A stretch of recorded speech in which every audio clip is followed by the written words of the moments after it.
Ala nabiyina al-karim Muhammad bin Abdullah sallallahu alaihi wasallam wa ala alihi wa ashabihi ajma'in wa man tabi'ahum bi ihsan ila yaumiddin, amma ba'd. Hadirin bapak-bapak dan ibu jemaah salat subuh yang dimuliakan Allah Subhanahu wa taala. Kita bersyukur kepada Allah atas seluruh karunia-Nya dan kita pun memohon kepada Allah Subhanahu wa taala agar Allah senantiasa memberikan sehat wal afiat baik dalam lisan kita, dalam pendengaran kita, dalam penglihatan kita, dalam hati kita, dalam agama dan juga dunia kita, Bapak sekalian.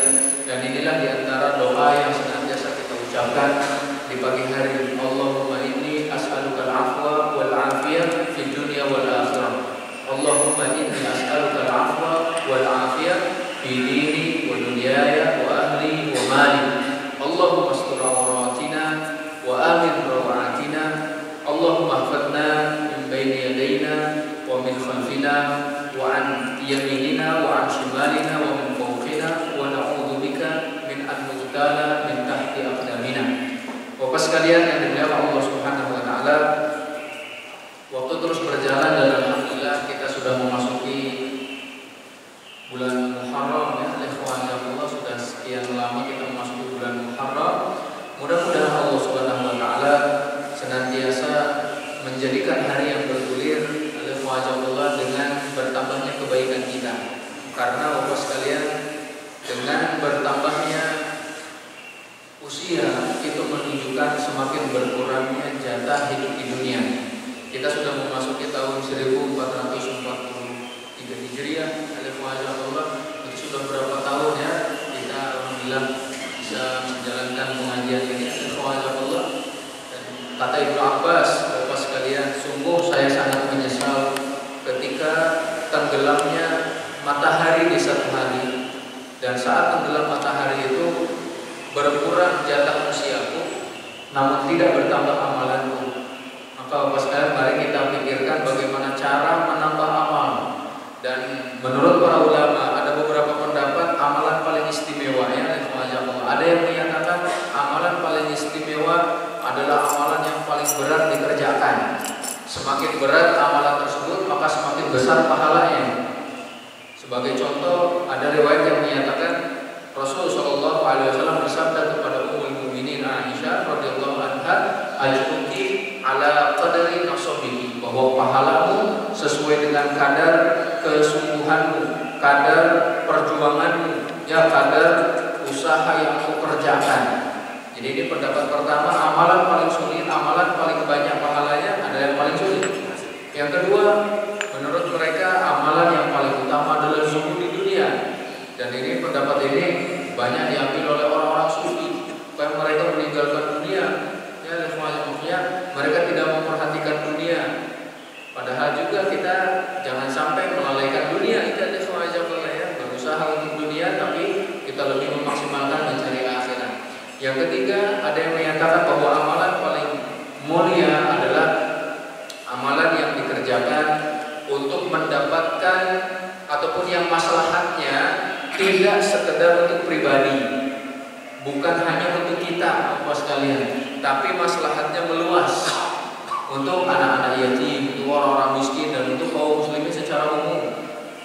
Intinya adalah amalan sosial, termasuk di dalamnya amalan-amalan jariah, amalan-amalan yang pahalanya terus mengalir, bangun masjid, membangun sekolah, bangun jalan, ya, mengalirkan sungai, mewariskan mushaf, menanam pohon, mewariskan anak-anak yang soleh itu ya, dan selanjutnya. Dan yang keempat, pendapat para ulama tentang amalan yang paling mulia adalah amalan yang dikerjakan sesuai dengan waktunya, dikerjakan secara ikhlas dan mengikuti Rasul Shallallahu Alaihi Wasallam. Jadi kalau sedang datang tamu, berarti amalan paling utama menjamu tamu. Kalau datang masa untuk membangun masjid, maka amalan paling utama membangun masjid. Datang panggilan jihad, contohnya, maka amalan paling utama adalah jihad. Jadi sesuai dengan waktunya, sesuai dengan apa yang dicontohkan oleh Rasul, dan kita mengerjakannya dengan penuh keikhlasan. Jadi alangkah baiknya jika kita bisa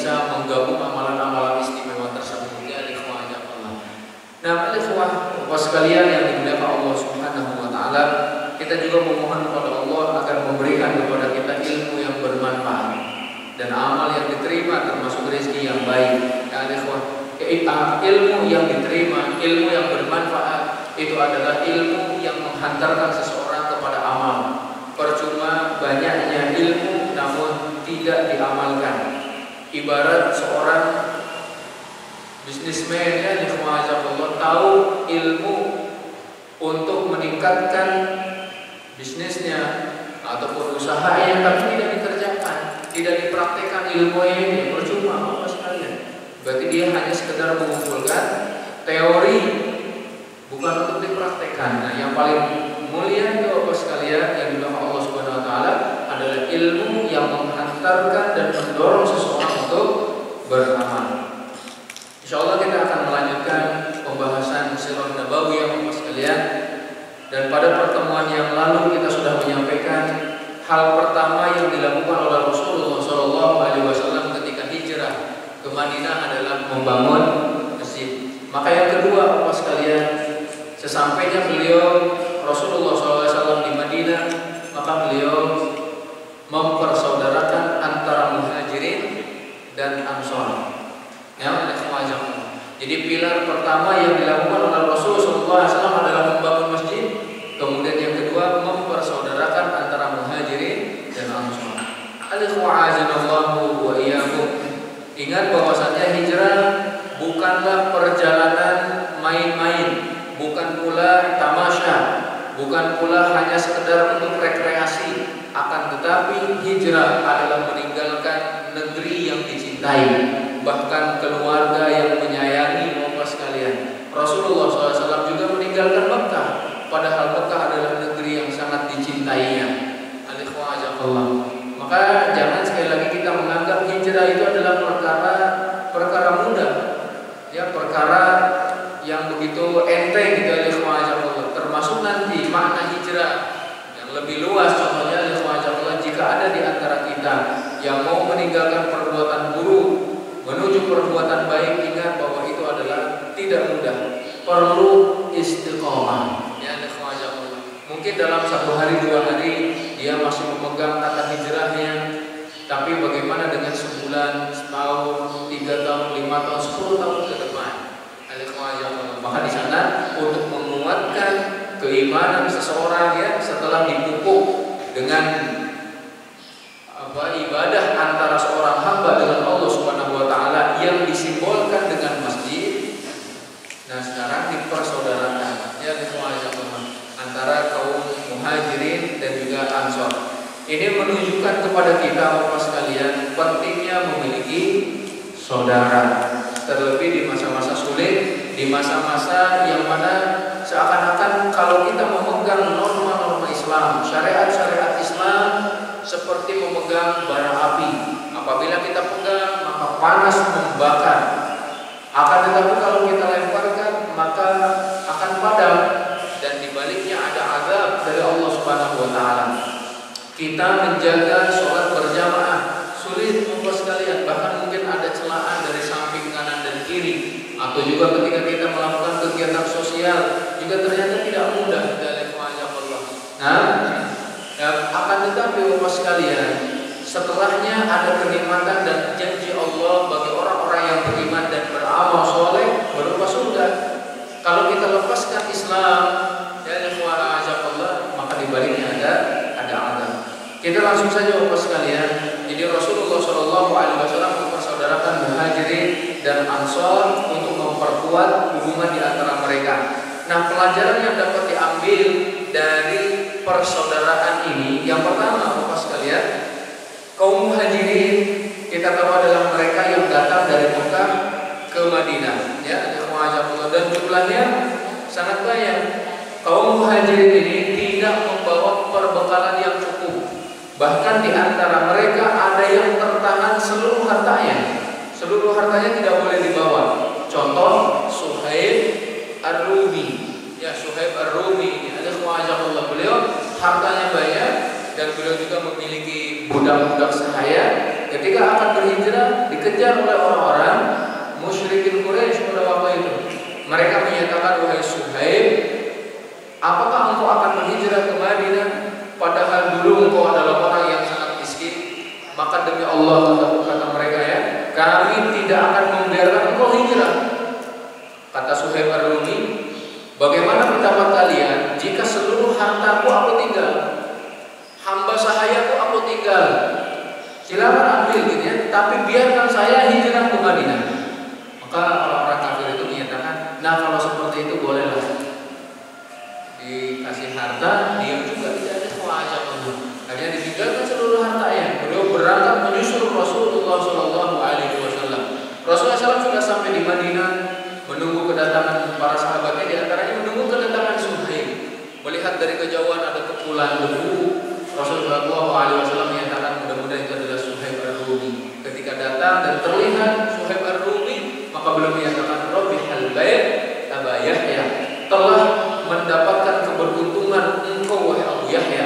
Jadi perniagaan yang engkau lakukan telah mendatangkan keuntungan yang begitu besar. Masya Allah, perniagaan antara seorang hamba dengan Allah. Dia menjual diri dan hartanya untuk Allah. Jadi bapak sekalian, kaum muhajirin, mereka hijrah dari Mekah ke Madinah, anggaplah 500 kilo ya. Belum ada Toyota, yang ada adalah unta. Bayangkan panas ya, begitu menyengat bapak sekalian, dan harus mereka tempuh dalam sekali lagi bukan rekreasi.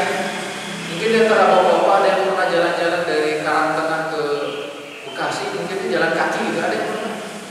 Belum ya, ada kemana itu baru berapa kilo saja ya. Kalau 500 kilo ya mungkin sampai Semarang gitu ya, kalau dari sini ada kemana, dicobalah nanti kapan-kapan. Untuk apa namanya? Untuk meresapi bagaimana makna daripada hijrah dari kemana.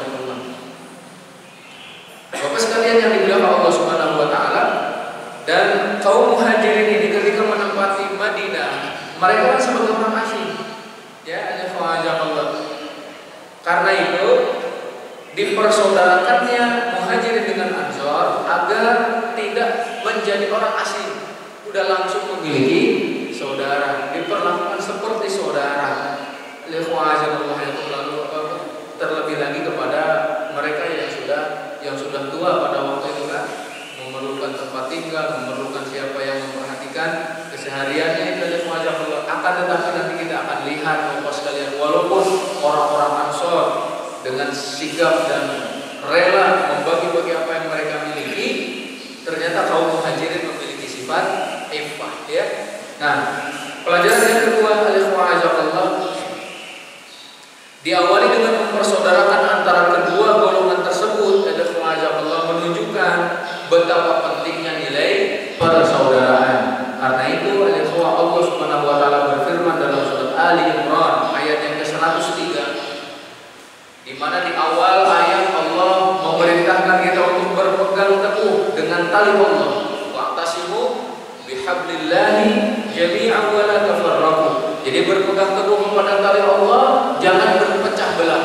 Tali Allah di sini ada yang menerjemahkan ataupun menafsirkan Al-Quran, ada yang menafsirkan Islam. Dua-duanya sama, ujung-ujungnya sama. Inilah yang dinamakan ikhtilafu tanawwu. Jadi perbedaan variatif dalam tafsir, dua-duanya benar bapak sekalian. Peganglah Islam dengan erat, yang mana Islam berpedoman kepada Al-Quran dan Sunnah Rasul Shallallahu Alaihi Wasallam. Yang kemudian bapak sekalian, Allah mengingatkan dua nikmat agung yang diberikan kepada kita. Yang pertama, wadhkuru ni'matallahi 'alaikum id kuntum a'da'a fa'alafa baina qulubikum fa asbahtum bi ni'matihi ikhwana. Ini yang pertama. Ingatlah nikmat Allah atas kalian. Dulu kalian bermusuhan, kemudian Allah menyatukan di antara hati kalian sehingga kalian menjadi orang-orang yang bersaudara. Ini nikmat agung bapak sekalian yang harus kita syukuri. Alhamdulillah kita bersaudara. Fa asbahtum bi ni'matihi ikhwana. Pelajaran dari potongan ayat ini, hanya Allah yang mempersatukan hati kita. Walaupun kita berusaha menyatukan hati seluruh kaum muslimin dengan apa yang kita punya, tidak akan pernah mampu. Ya, dalam surat Al-Anfal ya, di Sebagaimana Allah Subhanahu wa taala yang menyatukan antara hati kita, "Lau anfaqta ma fil ardi jami'a ma allafta baina qulubihim." Kalaulah kita mengeluarkan seluruh hal ya, seluruh perhiasan-perhiasan yang ada di muka bumi untuk menyatukan hati kaum muslimin, tidak akan pernah engkau mampu melakukannya. Tapi Allah lah yang menyatukan hati di antara kita, Bapak sekalian. Maka bersyukurlah kepada Allah yang telah menyatukan hati kita. Masya Allah. Kemudian pelajarannya juga bahwasanya bersaudara di sini adalah nikmat Allah. Ya, nikmat Allah yang begitu agung. Nah, yang kedua yang disebutkan, wa kuntum ala syafa hufratin minan nar fa anqadhakum minha. Kalian sudah berada di tepi neraka, kemudian Allah menyelamatkan kalian darinya. Hampir kita terjerumus ke dalam siksa yang begitu pedih, tapi kemudian Allah selamatkan.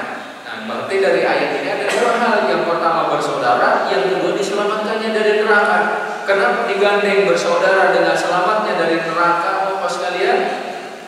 Bisa jadi seseorang ya selamat dari neraka karena saudara, atau sebaliknya bisa jadi seseorang yang punya saudara tapi menjerumuskannya ke dalam neraka.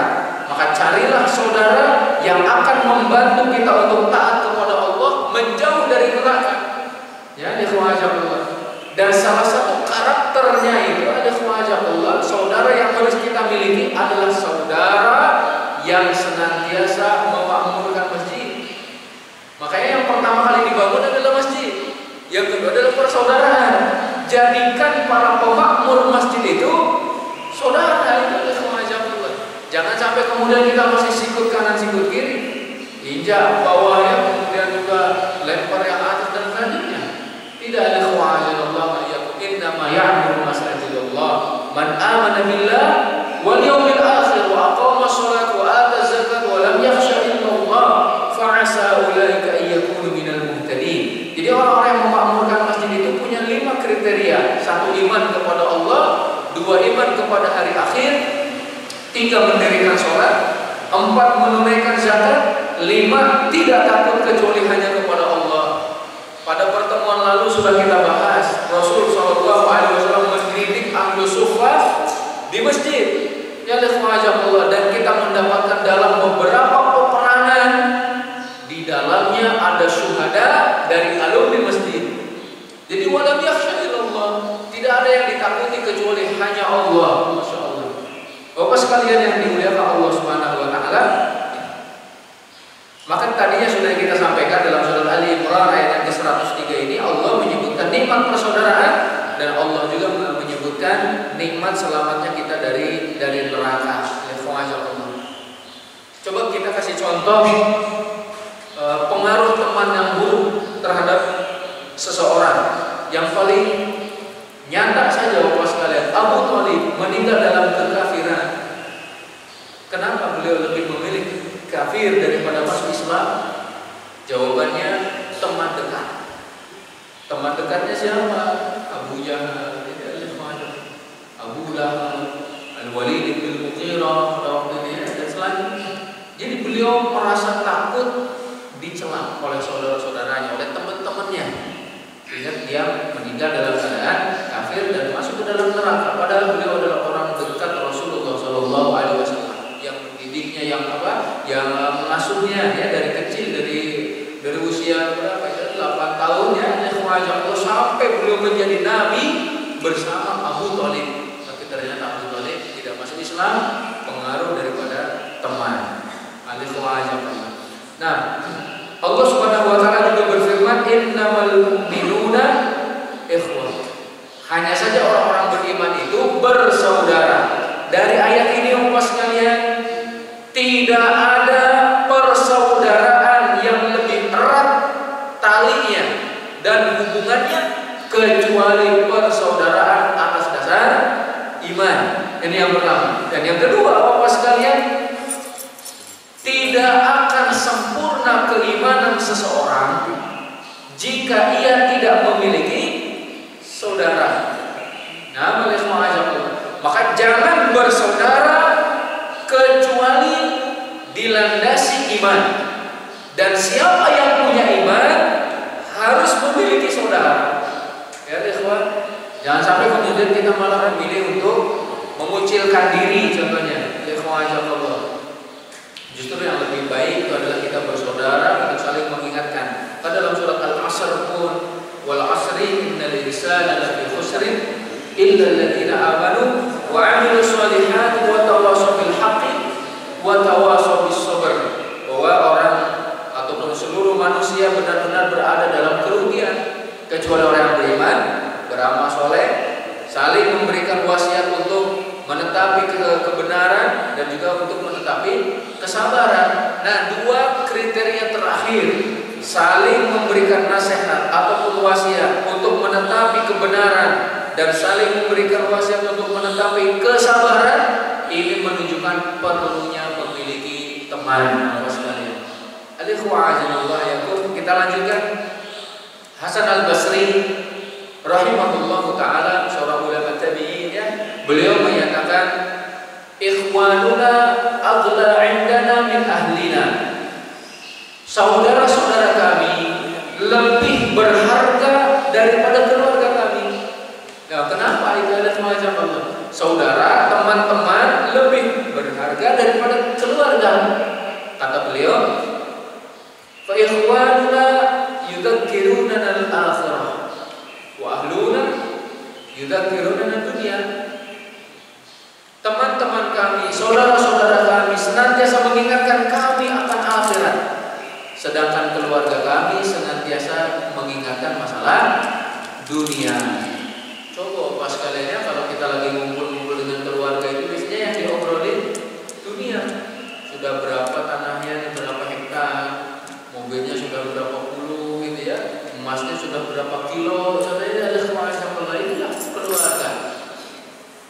Tapi kalau orang-orang yang beriman, saudara-saudara yang beriman, ya teman-teman kita mengingatkan akhirat. Nah, sebaik-baik dari kita itu pas kalian kalau dilihat kita ingat akhirat. Masya Allah. Kita lanjutkan di antara pelajarannya juga. Diawali dengan mempersaudarakan antara muhajirin dan ansar. Ini menunjukkan keuniversalan Islam terhadap urusan agama dan dunia. Islam bukan milik kelompok. Islam bukan hanya ada di Mekah, tapi ketika di Madinah milik semuanya. Ya, ini Allah. Kemudian juga Islam memperhatikan urusan dunia dan juga urusan akhirat. Juga Bapak sekalian, kita lihat kaum Ansar ketika diperintahkan oleh Rasulullah SAW untuk membagi apa yang mereka miliki dengan kaum Muhajirin, mereka segera mengerjakannya. Jadi kaum Ansar adalah kelompok yang paling bergegas, yang sangat bergegas untuk menjalankan perintah Allah dan juga Rasulnya SAW. Hal ini tentu berbeda dengan kondisi yang kita lihat saat ini. Ada perintah dari Allah, ada juga anjuran dari Rasul, akan tetapi sebagian dari manusia menyatakan sami'na wa mikir dulu. Kami mendengar perintah tersebut tapi kami pertimbangkan dulu, katanya. Kami paham akan tetapi nanti dulu. Tidak seperti kaum Ansar. Kaum Ansar diperintahkan oleh Rasul, mereka menyatakan sami'na wa ata'na, langsung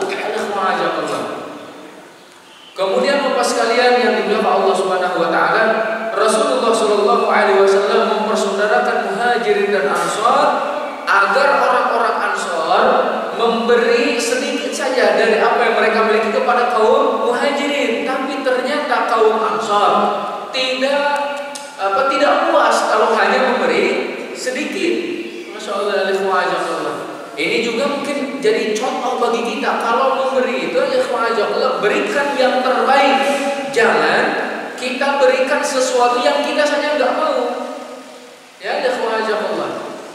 Wala tayammamul khabitha minhu tunfiquna walastum biakhiri. Jadi jangan sampai kalian memberikan sesuatu yang kalian sendiri tidak mau kecuali mengambilnya dengan memicingkan mata itu. Jadi kalau sudah sisa, kalau kita sudah nggak mau baru dikasih. Itu sebenarnya tidak ada, ataupun jangan seperti itu, katanya ada khawatir. Maka kaum Ansar memanggil saudara-saudara mereka yang dipersaudarakan oleh Rasulullah SAW. Sebagai contoh Abdurrahman bin Auf dipersaudarakan dengan Sa'ad ibn Rabi'. Abdurrahman bin Auf orang kaya raya, bisnismen ulung. Itu adalah Allah. Sa'ad bin Rabi' adalah orang Ansar yang paling kaya. Jadi orang kaya disaudarakan dengan orang kaya. Masya Allah. Kata Sa'ad bin Rabi', wahai Abdurrahman bin Auf, saya punya beberapa rumah buat engkau satu. Saya punya 2 rumah, satunya buat engkau. Saya punya beberapa istri, pilih yang paling cantik untukmu. Nanti akan saya ceraikan. Apa kata Abdurrahman bin Auf? Barakallahu fi ahlika wa malika. Semoga Allah memberkahi harta dan keluargamu. Cukup tunjukkan aku ke jalan menuju pasar. Masya Allah. Coba kalau kita yang ditawari saat ini, disediakan rumah, kasih istri juga. Masya Allah. Tapi Abdurrahman bin Auf menyatakan barakallahu fi ahlika wa malika. Semoga Allah memberkahi harta dan keluargamu. Masya Allah. Jadi Ansar bersegera menolong Muhajirin, tapi Muhajirin punya harga diri. Muhajirin tidak malah memanfaatkan kesempatan ini untuk menguasai harta saudaranya, tidak. Itu Masya Allah. Dan dalam beberapa waktu saja Abdurrahman bin Auf sudah berubah menjadi orang kaya raya, hanya ditunjukkan jalan ke pasar. Jadi memang mentalnya itu mental kaya.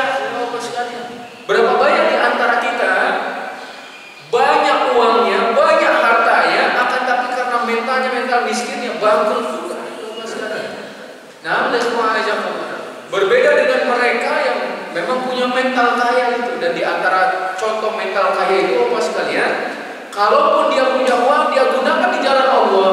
Dia gunakan sebagian untuk keluarganya, sebagian untuk modalnya, sebagian juga untuk infak di jalan Allah. Ini yang dilakukan oleh Abu Hurairah, Abdurrahman bin Auf, dan juga sahabat-sahabat yang lain. Justru ketika mereka semakin banyak berinfak, semakin banyak yang masuk. Bahkan mereka heran, itu ada Allah. Kenapa uang ini nggak pernah berkurang? Padahal dia infaknya sehari mungkin bisa puluhan juta. Itu apa sekalian? Itulah di antara keberkahan sedekah. Nah, kembali lagi Bapak sekalian, orang-orang Ansar bahkan sampai mendahulukan Muhajirin padahal mereka sendiri butuh. Wa yusiruna ala anfusihim walau kana bihim khasasah.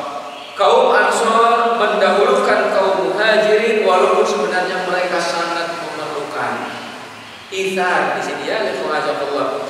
Itsar dalam perkara-perkara seperti ini diperbolehkan, tapi itsar dalam ibadah tidak boleh. Jadi mendahulukan orang lain dalam beribadah tidak boleh. Contoh Bapak sekalian, soft yang pertama kosong, kita datang berbarengan dengan teman-teman kita malah suruh, ayo silakan Bapak aja di depan. Ayo Bapak, nah, jangan seperti itu, kita duluan. Kita mengajak ya. Kemudian kalau mau membantu orang, contohnya mau mengangkat barang seseorang ke mobilnya, ke motornya, itu juga kan dalam masalah ibadah. Jadi khawajah tidak boleh isah. Anda saja bukan fastabiqul khairat. Kalau dalam kebaikan bergegas ya, berlomba-lomba. Selanjutnya Bapak sekalian, inti dari persaudaraan adalah untuk membentuk masyarakat yang baru, masyarakat Islami. Bapak sekalian, masyarakat ya yang terbentuk itu adalah masyarakat yang benar-benar memahami syiar-syiar Islam, memahami norma-norma Islam. Mereka saling tolong-menolong ya, kemudian juga mereka saling membantu, mereka saling bahu-membahu untuk sama-sama mendirikan sebuah negara yang berdasar kepada Islam. Bukan kemudian malah egois ya, yang mementingkan diri sendiri. Selanjutnya juga Bapak sekalian yang dimuliakan Allah Subhanahu wa taala, bahwa dengan persaudaraan akan memperlihatkan hakikat yang sesungguhnya dalam membangun masyarakat yang Islami. Ya, saling membantu tadi. Yang kaya perhatian kepada yang miskin juga menjaga diri. Ya, ada kewajiban. Sampai ada di zaman-zaman sekarang itu ya, orang yang selalu meminta-minta itu dengan berdalil ayat ini, wa yusiruna ala anfusihim walau kana bihim khasasah, ya. Mereka minta-minta sampai kemudian menyatakan di mana kelompok manusia yang mendahulukan saudaranya katanya daripada diri mereka sendiri. Akhirnya dijawab oleh Allah, sudah meninggal bersama orang-orang yang menjaga kehormatannya. Jadi kalau dikasih, ya zaman dahulu itu kalau dikasih mereka tidak langsung menerimanya. Itu ada seperti Abdurrahman bin Auf. Nah, jadi yahsabuhumul jahil aghniya'a min at-ta'affuf. Orang-orang yang tidak tahu akan mengira mereka itu orang kaya karena menjaga diri dari meminta-minta. Bapak sekalian, kita lanjutkan juga. Ketika Muhajirin dan Ansar dipersaudarakan oleh Rasul Shallallahu Alaihi Wasallam sampai mereka mendapatkan hak waris, disaudarakan seperti ini, ya. Kalau ada yang meninggal dapat warisan. Awalnya seperti itu. Tapi kemudian Allah Subhanahu wa taala menurunkan firman-Nya, wa ulul arhami ba'duhum aula bi ba'din fi kitabillah. Surat Al-Ahzab ayat yang ke-9. Orang-orang yang memiliki hubungan darah satu dengan yang lainnya lebih berhak untuk mewarisi dalam kitab Allah. Semenjak diturunkannya ayat ini, tidak ada waris mewarisi melalui persaudaraan, ya. Tapi mewarisi hanya melalui pertalian nasab. Walaupun seperti itu, Bapak sekalian, tidak menghilangkan nilai persaudaraan. Maksudnya, tolong menolong, saling menasehati, tawasul bil haq, tawasul bis sabr itu masih tetap, ya, saling membantu masih tetap seperti itu. Al-ikhwa'ajallahu wa iyyakum. Kemudian juga untuk saling mencegah kezaliman itu juga terus berlangsung, ya. Nah, Bapak sekalian, kita lanjutkan juga bahwasannya ada seorang ulama, ya, Syafi'i, di sini beliau menukil perkataan Ibnu Hajar. Ayat ini berdasarkan hukum asalnya bahwa hukum mempersaudarakan tidak dihapus. Jadi yang dihapus hanya tadi mewarisi saja. Ya, dikhwajakallah. Selanjutnya juga Bapak sekalian, persaudaraan yang mengikat. Jadi yang dihapuskan adalah persaudaraan yang mengikat untuk saling mewarisi, kata beliau. Nah, Bapak sekalian yang dimuliakan Allah Subhanahu wa taala, dari kisah singkat ini ataupun dari persaudaraan yang dilakukan oleh Rasul Shallallahu Alaihi Wasallam terhadap Muhajirin dan Ansar ini, sekali lagi memberikan pelajaran yang sangat berharga bagi kita bahwa kita sangat memerlukan saudara dimanapun dan kapanpun itu, Bapak sekalian. Semakin banyak saudara, maka insya Allah agama ini semakin kuat. Bahkan ada juga yang menyatakan Islam akan semakin kuat, ya, apabila persaudaraannya kuat. Bahkan bisa jadi tidak akan ada yang mengalahkan jika persaudaraannya ini benar-benar solid. Ikhwan, bukankah Rasul Shallallahu Alaihi Wasallam sudah memberitahukan kepada kita, inna syaitana qad aisa ayya'budahun nas fi jaziratil Arab. Jadi syaitan sudah berputus asa untuk disembah manusia di jazirah Arab. Udah sulit. Tidak ada kalau manusia menyembah berhala, akan tetapi syaitan walakin fit tahrishi bainahum. Syaitan akan terus berusaha untuk memisahkan di antara kita ini, antara saudara dengan saudaranya. Ya, ikhwan. Juga kita mengingatkan al-muslimu man salimal muslimuna min lisanihi wa yadihi. Bahwa seorang muslim itu yang selamat, yang muslim lain selamat dari lisan dan tangannya. Banyak dari kaum muslimin selamat dari serangan orang-orang kafir, tapi kenapa sesama kaum muslimin tidak selamat dari mereka sendiri? Ya, ikhwan, saling mencela, saling menghujat itu.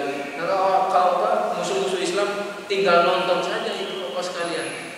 Nauzubillahi min dzalik. Sekali lagi, jangan terpancing untuk diadu domba, jangan juga sok dan barisan kita ini hanya tercerai-berai karena mereka ini adalah ikhwanul. Banyak sekali keistimewaan bersaudara karena Islam, dan ini sudah dibahas pada pertemuan yang silam gitu, ikhwanul. Saya pernah menyampaikannya. Di antaranya ikhwanul, bahwasanya pada hari kiamat kelak para nabi dan orang-orang yang mati syahid akan merasa iri kepada orang yang saling mencintai karena Allah. Mereka disediakan tempat duduk dari cahaya, berada di atas mimbar dari cahaya, wajahnya bercahaya. Masya Allah, Allah. Ketika ditanyakan untuk siapa kedudukan ini ya Allah, ternyata Allah Subhanahu wa taala menjawab, lil mutahabbina fiyya, bagi mereka yang saling mencintai karenaku, walil mutazawirina fiyya, bagi orang yang saling mengunjungi karenaku, orang yang saling membantu, saling bahu-membahu, saling menolong karenaku, kata Allah. Masya Allah. Ditambah juga Bapak sekalian, di akhirat kelak teman-teman kita yang soleh akan mencari kita. Makanya Bapak sekalian, jika Bapak-bapak duluan masuk ke dalam surga, tolong cari saya. Ini ada Allah. Di mana teman kita, di mana saudara kita dulu waktu di dunia sholat berjamaah bersama, waktu di dunia membangun masjid bersama, waktu di dunia belajar Quran bersama, waktu di dunia merintis dakwah bersama, waktu di dunia kita senantiasa bersama dalam ketaatan kepada Allah dan Rasulnya. Kita cari Allah, kita angkat dia, kalau dia dari neraka kita angkat. Jadi aksiru minal ashabi salihah fid dunya fa innahum yanfa'una yaumil qiyamah. Perbanyak teman-teman yang soleh waktu di dunia, karena mereka akan bermanfaat, memberikan manfaat waktu nanti di akhirat. Pertalian ataupun persaudaraan yang hanya karena urusan dunia bisa jadi nanti di akhirat malah saling melaknat. Nanti akan saling menginjak, ya, ingin saling mendorong ke dalam neraka.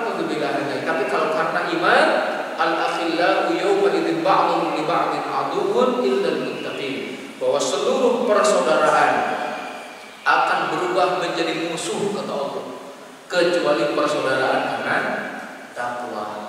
Masya Allah, Bapak sekalian, al-ikhwa'azanullah yakum, dan masih banyak lagi ya. Jadi ini saja mungkin pertemuan ini yang dapat saya sampaikan berkaitan dengan persaudaraan. Sisanya untuk